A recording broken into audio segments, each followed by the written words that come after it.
పెద్దపల్లి జిల్లాలోనే అతిపెద్ద శైవ క్షేత్రమైన ఓదెల శ్రీ మల్లికార్జున స్వామి అనుబంధ ఆలయమైన శ్రీ సీతారామచంద్ర స్వామి ఆలయంలో శ్రీ సీతారాముల కళ్యాణ మహోత్సవం అర్చకులు అంగరంగ వైభవంగా నిర్వహించారు.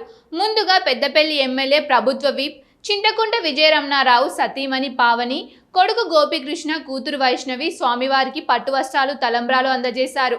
తాళ్ల రవి భక్తులకు మహా అన్నదానం చేశారు. భక్తులకు ఎలాంటి ఇబ్బందులు కలగకుండా ఆలయ ఈవో సదయ్య, అధికారులు, ధర్మకర్తలు, మండలి చైర్మన్ చీకట్ల మొండయ్య, ధర్మకర్తలు తగు ఏర్పాట్లు చేశారు.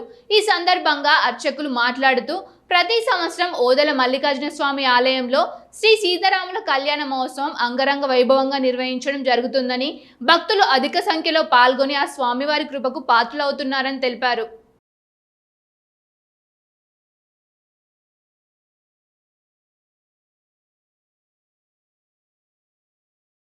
ఆత్మీయులందరికీ కూడా శ్రీ పరాభవనామ సంవత్సర ఉగాది శుభాకాంక్షలు తెలియజేస్తూ, ఇవాళ శ్రీరామనవమి చాలా అద్భుతమైనటువంటి అంగరంగ వైభవంగా కళ్యాణ మహోత్సవం జరిగింది. శ్రీ మల్లికార్జున స్వామి దేవాలయంలో హరిహర క్షేత్రమైనటువంటి శ్రీ మల్లికార్జున శ్రీరామచంద్రమూర్తి సన్నిధిలో చాలా వైభవంగా శ్రీరామ కళ్యాణం చేసుకోవడం, భక్తులందరూ కూడా ఎంతో ఉత్సాహంగా పాల్గొన్నారు.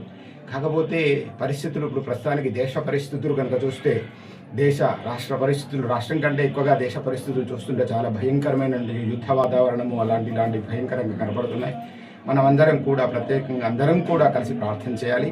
మామూలుగా దేశానికి చాలా ముఖ్యమైనటువంటిది ఈరోజు మనం ప్రశాంతంగా మన ఇళ్లల్లో, మన యొక్క గ్రామాలలో మనం ఇలాగ అంగరంగ వైభవంగా కళ్యాణ మహోత్సవాలు చేసుకుంటున్నాము, ఆనందంగా ఉన్నాము అంటే దానికి కారణం ముఖ్యమైనటువంటి వ్యక్తులు ఉన్నారు.